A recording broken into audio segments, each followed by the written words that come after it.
welcome on back into the Bears. Today we are discussing true crime once again, and what better way to bring this back than with The Tiger King from Netflix.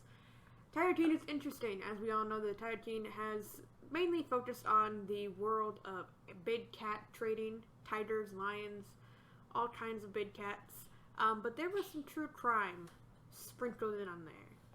One of them being, of course, about Joe Exotic.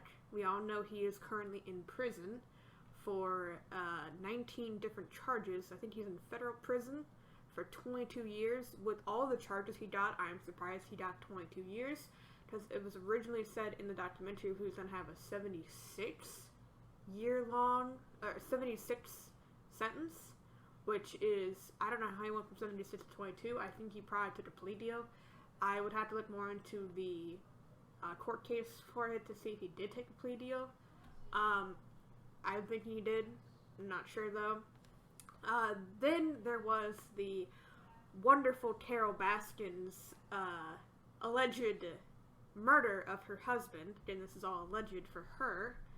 So everything we talk about in that part of the video will be about alleged things. No facts. At least not hard facts. But we're going to first go over Mr. Joe Exotic here. So, Joe Exotic was found guilty of 19 different charges. One of them, the main one, being he put a hit out on Miss Carole fucking Baskin, as his words, have said. Do I think he was coerced into making that decision? Maybe. I think it's a little bit sketchy how Mr. Joe, I think his name was Joe. It's been a while since I watched the documentary, The Rich Guy. The really weird rich guy. He kind of just like, let's just kill her, and had him conveniently with this guy who he paid like $3,000 for to put a hit out on her because he didn't have the money to get $5,000 for her hit. And I think it put it really greatly in the documentary when they said, "Oh, who pays $3,000 to go get a hit on someone who's usually a lot more," and that is extremely true. Which is weird because, and then the guy he paid never actually did it. He took the money, he left, and he never went and did what he was supposed to do. But do I think there was definitely an intent to do it? Yeah. He wouldn't have just been like, "Oh, I'll pay you $3,000 to go kill her," if he didn't actually intend on doing it. Or he didn't want to do it. I think he definitely had some intent of definitely wanting to kill her. I think he's just too stupid to actually get the means to do it. Because he's not the smartest not the smartest apple in the bunch. So, there was definitely some intent to kill her in that whole grand scheme of it. But the other counts were, a lot of it was about animal abuse, and the main one that I was focused on was that he did kill tigers. Whenever they got too old for cub petting, and he just couldn't afford to take care of them, he would kill them. And that's 100% wrong. What he did was wrong. And he definitely should be in jail for that. 100%. Like I said, I'm surprised he got 76. Instead of 76, he got 22. I'm surprised he got that. He got fucking lucky. I think he's like maybe in his 60s. He might be out when he's 80. People are saying he might die in there. There's a possibility he could die in prison.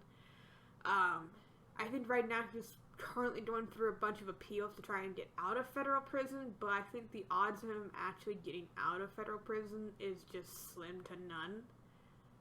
There's no way he's getting out of federal prison off of those charges. He's also tried to appeal the president. I don't see anybody giving a shit about him, especially the president. But let's just move on to the meat and potatoes. Joe Exotic deserves where he needs to be. Could he have been coerced into making that hit? Sure, possibly. I don't think so. I think he definitely had the intent to do it, especially if he gave the person the money. So I think he had every intent on wanting to have her killed. I think he just did it in a very stupid way. He's not the smartest apple in the bunch. He should be in jail for killing those cats. And he should never be allowed anywhere near another cat. Ever again. So, let's move on to Miss Carole fucking Baskin here. Oh man. She is something. I could go on and on about what my opinions of her little rescue is. I personally don't like it. I think her rescue is a bunch of bullshit. I just don't like her rescue at all. That's great she doesn't breed, but to hold herself such high and mighty over any other zookeeper is a bit of an extent there, Miss Carole Baskin.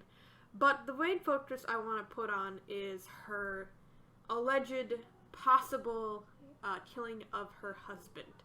So, this is all not facts. There is no actual case against her. The case for her husband, since it was a disappearance, has been open for 20 years. Usually if there's a disappearance, the cops 99% of the time don't close it unless they find a body. So that whole entire case with her husband being, disappeared is still ongoing. But since they, label it as a disappearance, they haven't really been looking into it much ever since it disappeared. He disappeared 20 years ago. But recently, the cops have started to reopen actively investigate more since this documentary came out. They're looking for any possible leads about her husband. I don't know if they're going to ever find a lead. It has been 20 years since the guy just disappeared. But the way this documentary showed the possibility of her killing her husband, it has definitely raised some suspicions against her, and that is what I mainly want to talk about in this video. We all know Joe Exotic did what he did. He deserves to be in federal jail and sitting there and rotting for it. He should be rotting longer, to be honest. He should have gotten his full sentence, especially for the 19 counts against the cats, including the ones against the animals, along with her hit. But with her, it's an interesting case. So, 20 years ago, her husband, who is loaded, he was rich. He is the one who got her into big cats. So he owned the big cats. She never owned them. So that's where I'll start with. He owned all the big cats. They think they had mainly the cat that's most common in Florida, the big cat that's most, I forgot what they're called. They would go out and buy exotic cats, tigers, all kinds of big cats. He's the one who owned them. So he got her into big cats. She was never originally into big cats until she met him. So she never owned them. Let's just get that out of the way, because this is going to be a humongous motive for her later. Her and her husband's kind of like that bachelor man. He was married originally, and then he cheated on his wife at the time with her, and then eventually he divorced her, didn't give her anything, no money, no nothing, anything, and again married her, Miss Carole Baskin here. He married her, and eventually, skip forward some years, he started liking Costa Rica more, because apparently in Costa Rica there's not that many strenuous laws, or not many laws in general for owning big cats. So he would be more or less likely to get penalized by the law for owning these big cats if he moved to Costa Rica, and that was one of the main reasons he wanted to go to Costa Rica. She didn't want to leave the United States. He did. And he also met a woman in Costa Rica. So eventually he started cheating on her and spending more time in Costa Rica, and even, I think, buying and moving some of the big cats to Costa Rica. he is the original owner of Big Cat Rescue. Let's just keep that in mind. He is the owner. It wasn't originally called Big Cat Rescue. It was called something else. But he was the owner of this. So, basically, during this entire marriage, Carole owned nothing. She owned absolutely nothing. The house, the cars, everything was her husband's. So, this will lead into more reason why I think there's more to this disappearance than what she's giving on to it to be. So, one night, he's done, right? At one night, they had a fight. The two of them had a fight. A really humongous fight. Verbal threats were thrown, especially from her. She was threatening to kill him. She said it 3 times, and she eventually took his guns and hid him away from him. So, not only was this man scared for his life because she took his guns, and she threatened to kill him 3 times. He went out and filed a restraining order against her because of those threats and because she took his guns. Now, I'd be scared too. If my significant other all of a sudden just hides the guns somewhere and takes them, that's scary. Because now they're armed, I'm not. I would do the exact same thing. And during the documentary, they even said he didn't really ever go to the law for anything. He never involved police officers. This was the first time he did. Now that's serious. There is a written police report by her husband. This is it. This is part of it. Where he stated she threatened to kill him and she took his guns. So, during that whole entire process, he was also, after he did all this, he was getting ready to file a divorce against her. Which means, and he was also getting ready to move to Costa Rica as well. Which means, he was also, and he was going to take the Big Cat Rescue as well with him to Costa Rica. He was going to move it. So, not only was he going to divorce her and leave her with nothing, he was going to, he definitely was not going to leave her the house. I think he was probably going to sell it, to be honest. He was going to take the big cats, which is the main thing she absolutely adores, is those big cats. He was going to take the big cats, all of them. Wasn't going to leave her any of them. And he was taking the money. Of course, it's his money, so he was going to take it too. He's taking all of these stuff that she, finds value in. So, on the day Miss Carole Baskin's husband was about to leave in the morning, she was going out in the dead of night, 3 o'clock in the morning, to a convenience store, a grocery store mainly. I think what they said was a grocery store she was going to. Most grocery stores are not 24-hour stores, for anybody who doesn't know. Back in 2000 or 19 something, I don't even know Walmart was open 24/7 at that point. Most grocery stores at the time were open until about 10 p.m. That was the latest they go to. 10 p.m. they close. She was out at 3 o'clock in the morning. She said her little, spiel in the documentary that she was going out to get milk for the cats. At 3 o'clock in the morning. To a grocery store. Didn't even say a gas station. The chain she said was a grocery store. Somewhere in Tampa. That she lives near. And that store closed at 10 p.m. All of a sudden her car breaks down. She's on the way to get milk. Car broke down. Right? Now, the catcher for me was that her brother, conveniently, she ran to her brother while her car was broken down. Now, her brother's a cop. Now, how convenient is it really going to be that all of a sudden her cop brother sees her out on patrol, broken down. Her car is broken down on her way to some milk, for her cats. And I don't know if it was her brother or if it was his partner took her home.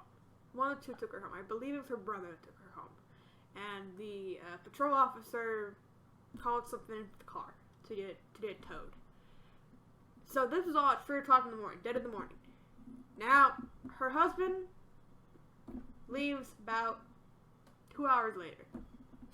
I believe they said in the documentary that he left about 5 o'clock in the morning.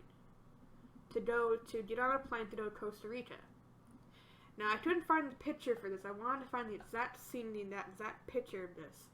But at some point during the day, I think it was his daughters, or, his assistant, did not hear from him for a little bit. She usually hears from him pretty frequently.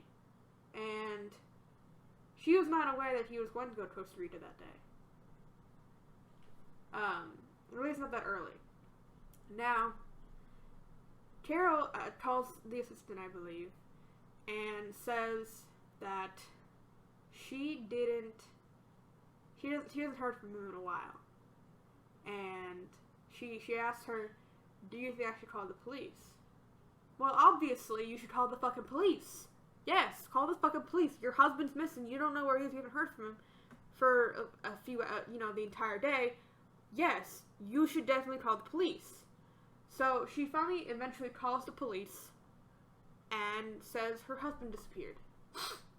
Now, I believe they do some searching, and at some point they find his car and a briefcase abandoned at this rinky-dinky airport. This airport is not your normal commercial flight airport, which is where he normally takes to go to Costa Rica. He flies, I think they said he flies out of Miami to go to Costa Rica on a commercial flight. Where he flew out of, because apparently he has his pilot's license, he took a plane, these little, they're definitely not commercial planes. I'm not sure what they are. But if you know those, like, lawn airplanes, like those stingy lawn airplanes, they're not meant for commercial use, and they're also not meant to go, like, really long distances. He took one of those small planes. Like, it's a very small plane, to fly to Costa Rica. Now, the lawyer, I think it was either the police officer, the detective that was on the case, or the husband's lawyer, if he had his own private lawyer, said that it takes, I believe it was the investigator, it takes 3 fuel stops with this itty-bitty little rinky-dinky airplane, not a big commercial plane, takes 3 stops from Florida to get to Costa Rica. Now, why would you all of a sudden, just out of the blue, this is your last time ever being in Florida, you're packing up, you're leaving your wife, you're taking your cats with you to Costa Rica, you're gonna go have, a marriage with this new hot young lady in Costa Rica. Why would you all of a sudden not fly commercial? If all the other times you went to Costa Rica, you went and flew commercial, why would this time you'd illegally, because he said she claims that she said he got his pilot's license revoked. Now, and that he would sometimes go out and take those little planes for little joyrides. So why would all of a sudden you fly commercial to Costa Rica, you would just spontaneously change your mind. The last time you're moving to Costa Rica, you're doing all this, you take this small little plane that takes 3 fuel stops to get to Costa Rica instead of having just a straight flight with commercial to Costa Rica. So what she claims, after we find that out, she claims that his plane crashed in the ocean. Now, there's no record of it ever taking off. I believe there'd be also no record of a plane being taken. Because I would think that I don't know how airports work, but I would think that if a plane gets, checked out or rented or whatever, however they work, at those little airports, those little planes, that they would have some record of someone taking a plane and flying it. There was no record whatsoever, and she said that he would do this all the time, that he would just, illegally take, without a license, take the plane and just, without a valid license at least, he said he got it revoked, and just fly it.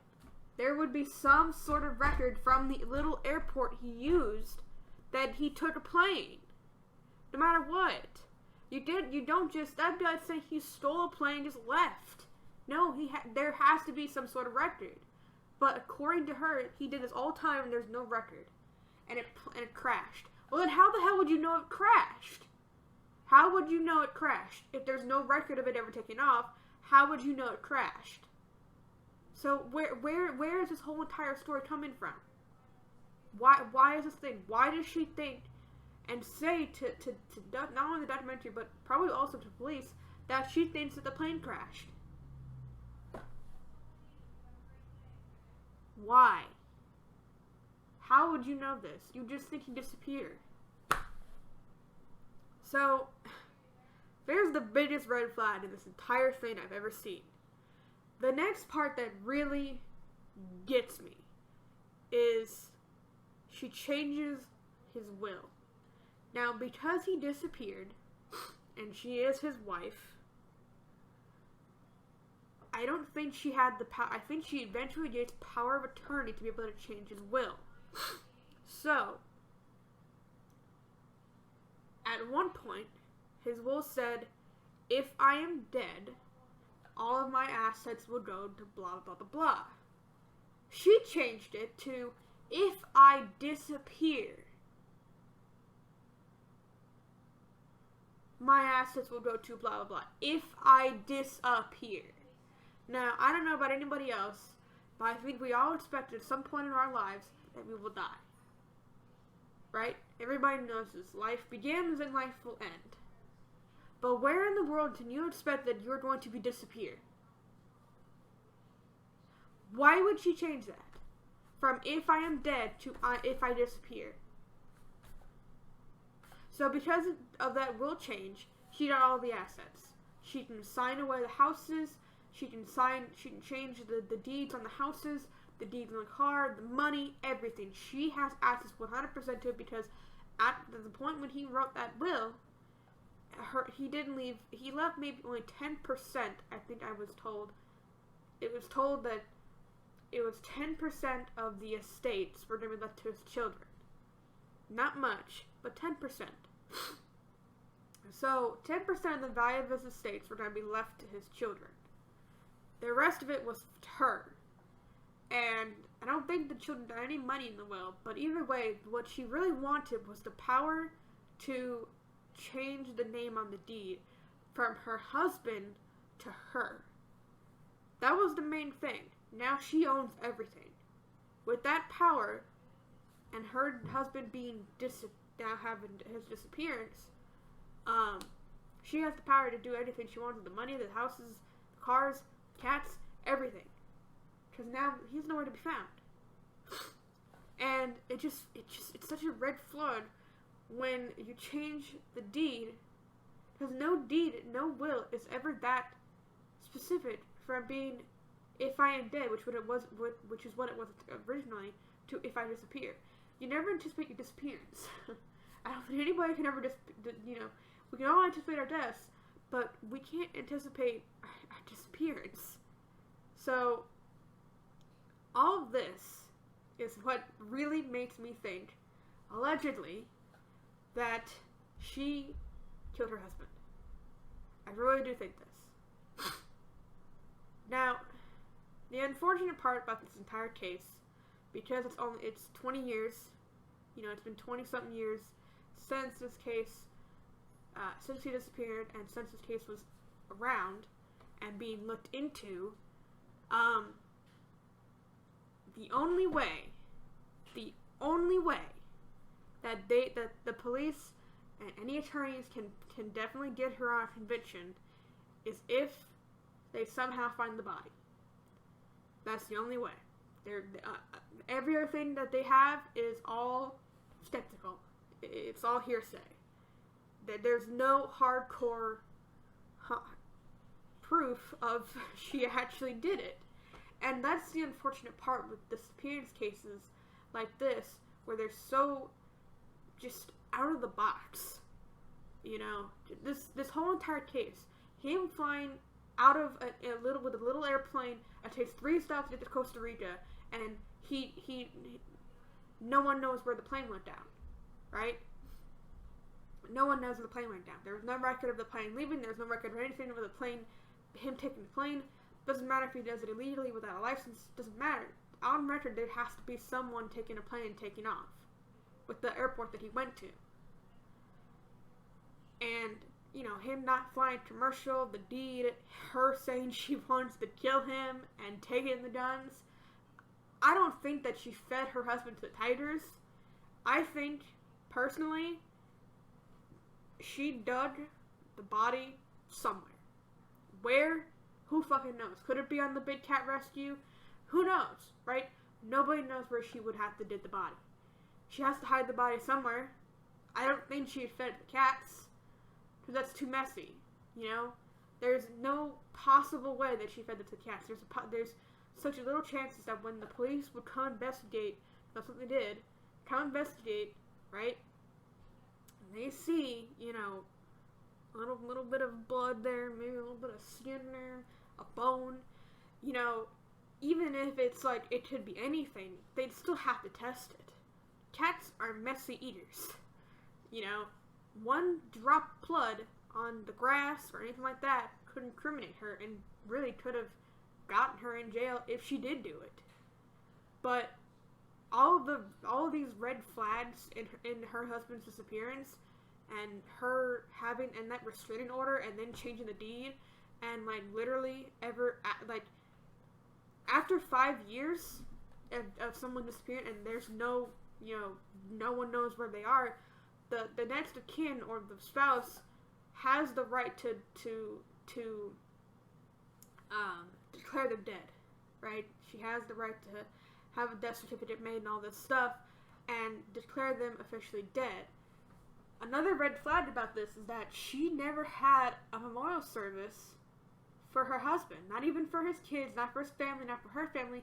She didn't have a memorial service at all. Now, if you're really broken up about your husband disappearing, you'd at least have a damn memorial service if he disappeared.